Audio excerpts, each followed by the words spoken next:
नमस्कार कक्षा 11 के विद्यार्थियों, आप सबका बहुत बहुत स्वागत है यूपी बोर्ड क्लासेस में, जहां पे आपको यूपी बोर्ड के सिलेबस के आधार वीडियो लेक्चर मिलते हैं। और आज हम प्रश्नावली 3.4 के कंसेप्ट को समाप्त करेंगे इस वीडियो में, और उसके बाद एक उदाहरण और फिर अंत में प्रश्नावली 3.4 का पहला प्रश्न हल करेंगे। तो चलिए शुरू करते हैं वीडियो।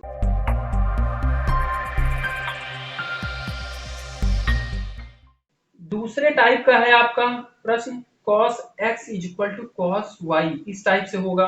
तो इसको आप कैसे हल करोगे? इसको आप लिख सकते हो cos x minus cos y बराबर 0। ठीक है, अब आपको पता है cos c minus cos d का नियम क्या होता है? ये होता है -2 sin c plus d by 2 sin c minus d by 2। बिल्कुल ठीक है, तो इसको उसी पे रखो, तो ये हो जाएगा -2 sin c प्लस डी यानी कि x plus y by 2 sine x minus y by 2 बराबर 0।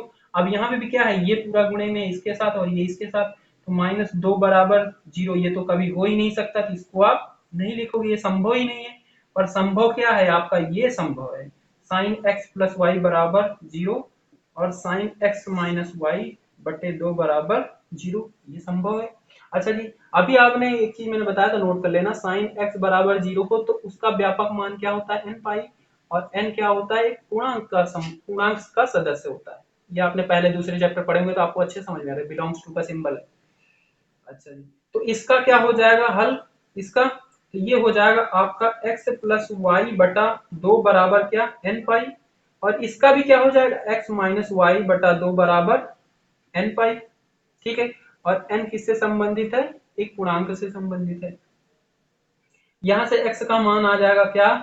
2n पाई माइनस वाई, और यहां से x का मान हो जाएगा 2n पाई प्लस वाई। तो इन दोनों को जब आप कंबाइन करोगे तो x का क्या मान आएगा? ये आएगा n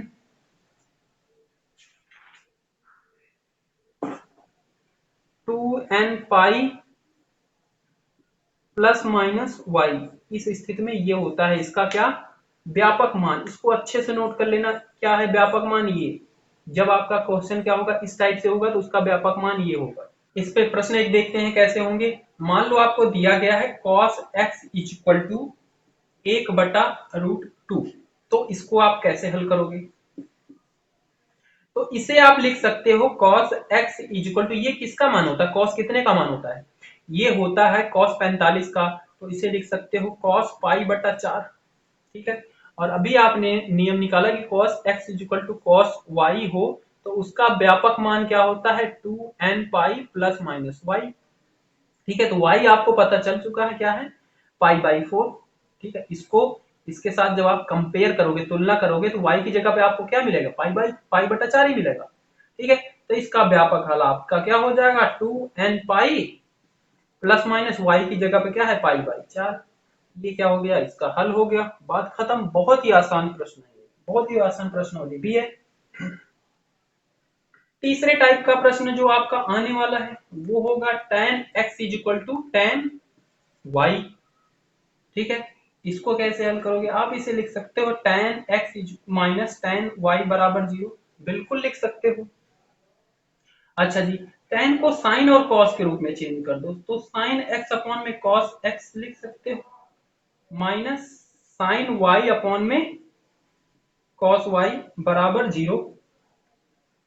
इसे हम हल करते हैं तो ये क्या हो जाएगा? क्रॉस मल्टीप्लीकेशन हो जाएगा, त्रियक गुणा हो जाएगा, और इसका हो जाएगा, ये हो जाएगा sine x cos y minus sine y cos x, और बटे में कॉस एक्स कॉस वाई बराबर 0। ठीक है, ये आपको किसका नियम दिख रहा है? ये दिख रहा है sine x plus sine y का नियम। साइन एक्स प्लस वाई, ये क्या था? Sine x cos y cos x sine Y.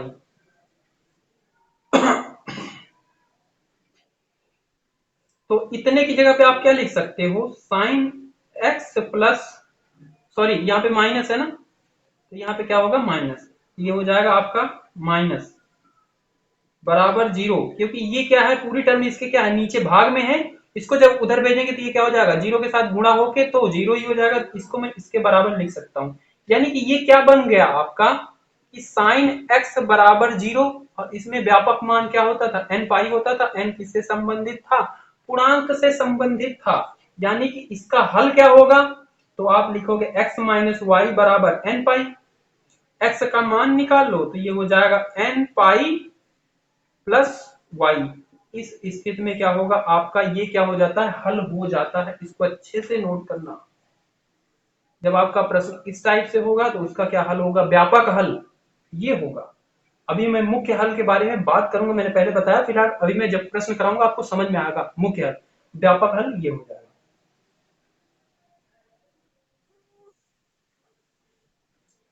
एक प्रश्न देखते हैं इसके ऊपर, दिया गया है tan x is equal to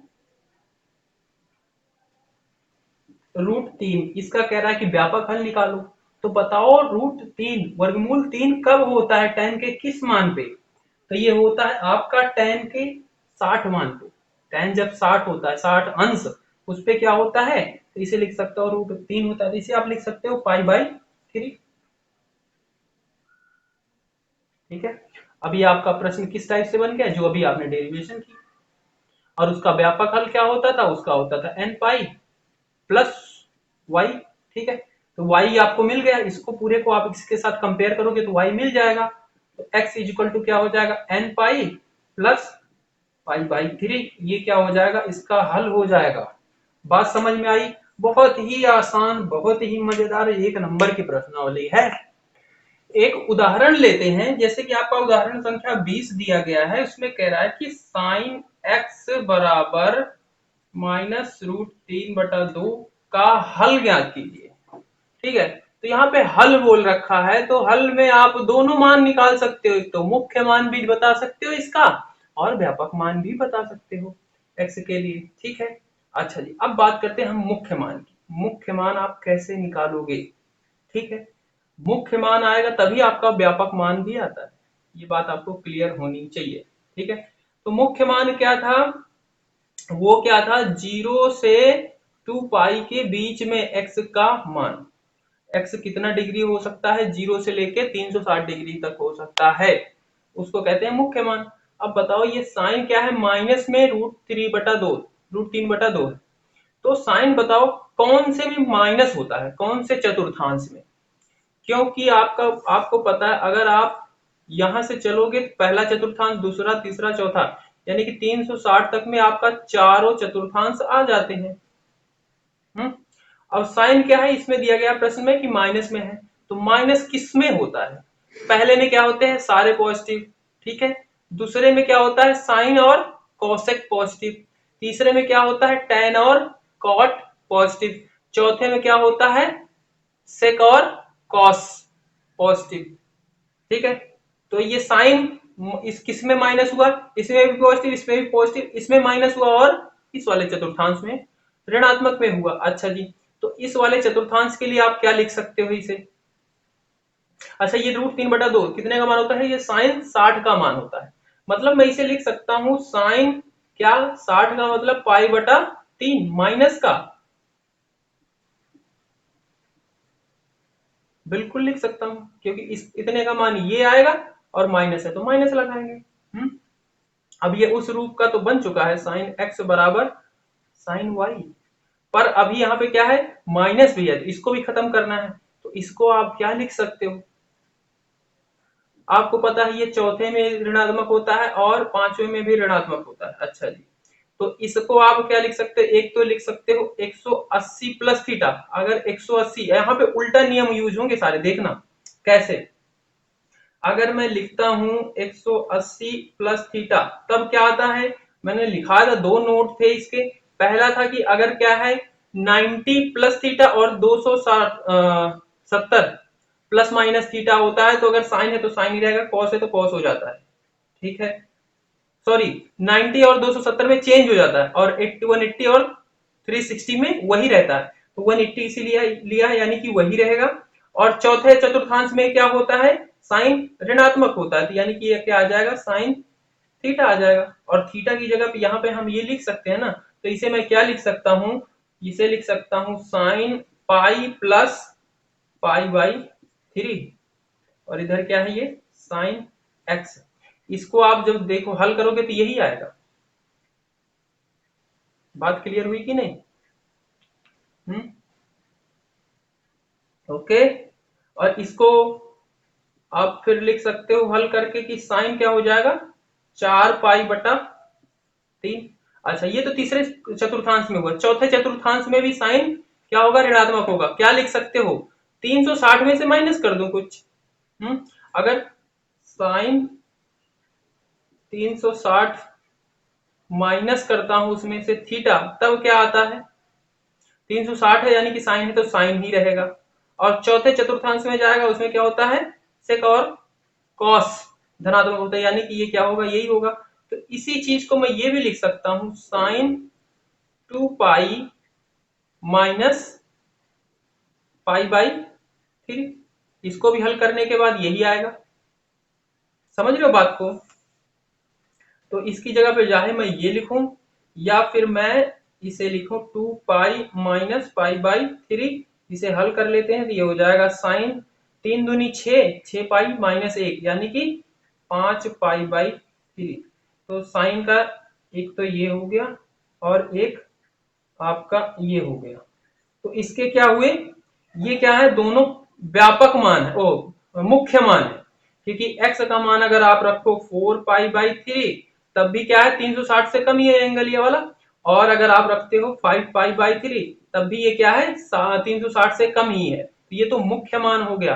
व्यापक मान क्या होगा, व्यापक मान के लिए आप किसी को भी मुख्य मान को आप लेके उसका व्यापक मान निकाल सकते हो। मैं इसके आधार पे निकाल रहा हूँ, या चाहो तो आप इसके आधार पे भी निकाल सकते हो, मैं इसके आधार पे निकाल रहा हूँ। तो व्यापक मान क्या करना था आपको, कंपेयर किससे करना था। अगर साइन वाला केस है तो sine x equal to sine y, और इस इसमें इसका व्यापक मान क्या हो जाता था एन पाई प्लस -1 की पावर एन वाई।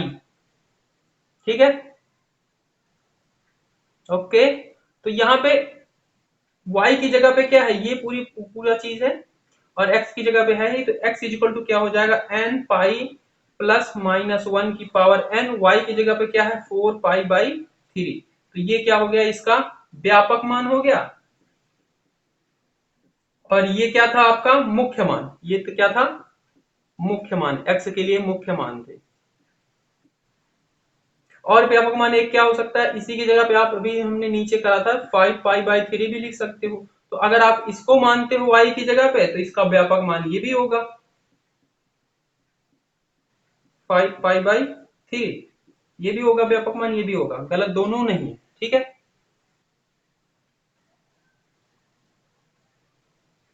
तो हम प्रश्नावली पे आ जाते हैं। आपका पहला प्रश्न दिया गया, कह रहे निम्नलिखित समीकरणों का मुख्य तथा व्यापक हल ज्ञात कीजिए। पहला प्रश्न दिया गया कह रहा है कि tan x बराबर √3। तो बताओ tan √3 कितने एंगल पे होता है। पहले इसको आप, ये tan के रूप में है तो आपको याद आ जाना चाहिए तुरंत। tan आपको दिखे तो tan x equal to tan y, ये चीज आपको फट से याद आना चाहिए। इसका व्यापक मान क्या था, इसका व्यापक मान था n पाई प्लस में y।